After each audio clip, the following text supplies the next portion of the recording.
Next question है कि सवाल ये है कि ये जो हाउसिंग सोसाइटीज़ हम देखते हैं आए दिन बनती रहती हैं, और फिर वो हाउसिंग सोसाइटी बनती है और प्लॉट्स की सेल स्टार्ट हो जाती है, तो इसके हवाले से काफ़ी फिर बाद में इश्यूज सामने आते हैं, फ्रॉड्स होते हैं और कई मसाइल। यानी अगर सोसाइटी में आपने कहीं प्लॉट लिया, कई साल गुजर गए, वहाँ कोई डेवलपमेंट नहीं हुई, तो सवाल का बेसिक ये निचोड़ ये है, पूछने का मकसद कि क्या ये सब कुछ किसी कानून के तहत कंट्रोल किया जा सकता है, या कोई कानून है इसके हवाले से? The answer is yes, the law is there. पूरे पाकिस्तान में जितनी भी हाउसिंग सोसाइटीज़ बनती हैं वो एक लॉ के तहत बनती हैं। इसके अंदर काफ़ी सारे लॉज हैं, जैसे बिल्डिंग कंट्रोल ऑर्डिनेंसेस होते हैं डिफरेंट एरियाज़ के, फिर बिल्डिंग कंट्रोल लाइसेंसिंग रेगुलेशंस होते हैं, फिर regulation and control use of plots and construction of buildings ordinance. ये तीन अहम कवानीन है इसके हवाले से, जहाँ पे हाउसिंग सोसाइटीज़ बनती हैं और फिर उनको उनके प्लॉट्स की सेलिंग स्टार्ट की जाती है पब्लिक एट लार्ज को। ये जितने भी फ्रॉड्स और बाद में इश्यूज आते हैं, इनको कंट्रोल करने के लिए ये सारे लॉज हैं, लेकिन बदकिस्मती ये है कि इन लॉज पे उस तरह से अमल नहीं हो पाता। जैसे कि बिल्कुल एक स्टार्टिंग में ही एक सेक्शन है हर इस इन सारे ऑर्डिनेंस के तहत। अगर आप बिल्डिंग कंट्रोल ऑर्डिनेंस की बात करें, जो सिंध में एक है, यानी हर प्रोविंस का अपना है, तो उसका जो शुरू के सेक्शन है, उनमें से कहीं पे सेक्शन 4 है, कहीं पे सेक्शन 5 है, कि जब कोई हाउसिंग सोसाइटी कोई डेवलपर स्टार्ट करेगा तो सबसे पहले उसको उस अपनी टाइटल ऑफ डॉक्यूमेंट सबमिट करेगा विद द अथॉरिटीज़, और फिर अथॉरिटी से एक नो ऑब्जेक्शन सर्टिफिकेट एनओसी लेगा, और एनओसी हासिल करने के बाद वो प्लॉट्स की सेल स्टार्ट कर सकता है। सेल ऑफ प्लॉट्स, क्योंकि स्टार्ट होता है सोसाइटी का सेल ऑफ प्लॉट से। तो एनओसी कैसे इश्यू होती है? एनओसी के लिए जब कोई अप्लाई करता है डेवलपर कि ये मेरी सोसाइटी, ये मेरे रजिस्टर कराती है, ये मेरे टाइटल डॉक्यूमेंट्स है, now I want to sell this plots to the public at large, तो मुझे इसके लिए एनओसी चाहिए। एनओसी इशू करते वक्त अथॉरिटी ये चेक करती है कि जो रिक्वायर्ड डेवलपमेंट है उस एरिया की, उस लैंड की, क्या वो की जा चुकी है या इन प्रोग्रेस है, तो किस हद तक हुई है।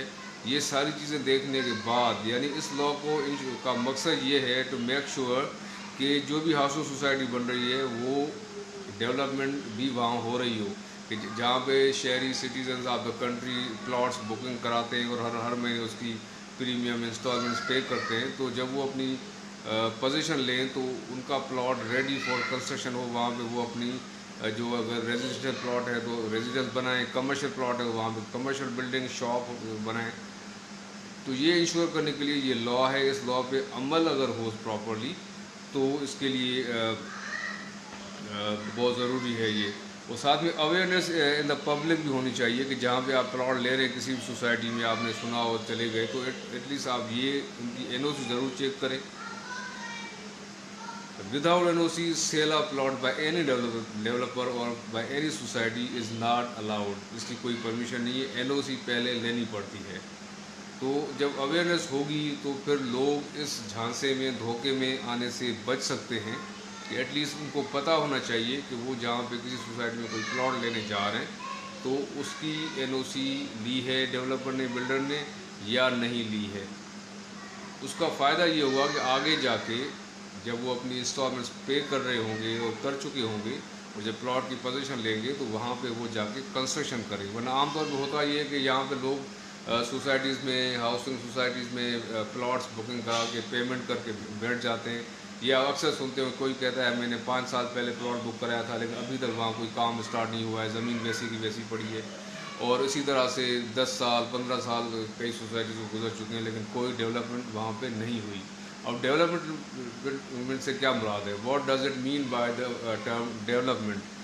डेवलपमेंट जैसे एक हाउसिंग सोसाइटी है, उसकी डेवलपमेंट की बात करें तो ज़ाहिर है सबसे पहले वहाँ पे रोड्स, स्ट्रीट्स बने, सीवरेज लाइन बने, सीवरेज लाइन, वहाँ पे इलेक्ट्रिसिटी सप्लाई के लिए इलेक्ट्रिसिटी के पोल्स लगे। ये बेसिक नीड्स ऑफ लाइफ है, कि जहाँ पे आप घर बनाएंगे वहाँ पे पानी, बिजली, रास्ता होना चाहिए, सीवरेज सिस्टम, गटर सिस्टम होना चाहिए कि जो ड्रेनेज हो सके। उसके बाद ही वो जगह रहने के काबिल होगी। ये तो नहीं होगा कि आप ऐसे ही घर बना लें। ऐसी जगह पे घर बनाने का क्या फ़ायदा जहाँ ना बिजली आ रही हो, न गैस आ रही हो, न पानी आ रहा हो, ना सीवरेज लाइन हो।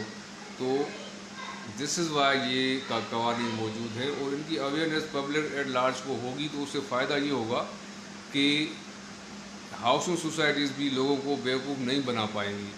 जब वो अनाउंस करते हैं कोई हाउसिंग सोसाइटी अपने प्लॉट्स की सेल, तो ज़ाहिर है उससे फिर पब्लिक जब पूछेगी कि वेयर इज़ द NOC, कहाँ डेवलपमेंट का क्या स्टेज है, कैसे होगा, तो फिर डेवलपर्स को, सोसाइटी ओनर को चीटिंग करने का, फ्रॉड करने का मौका नहीं मिलेगा। एटलीस्ट कम रिस्क कम ज़रूर हो जाएगा इससे। Thank you.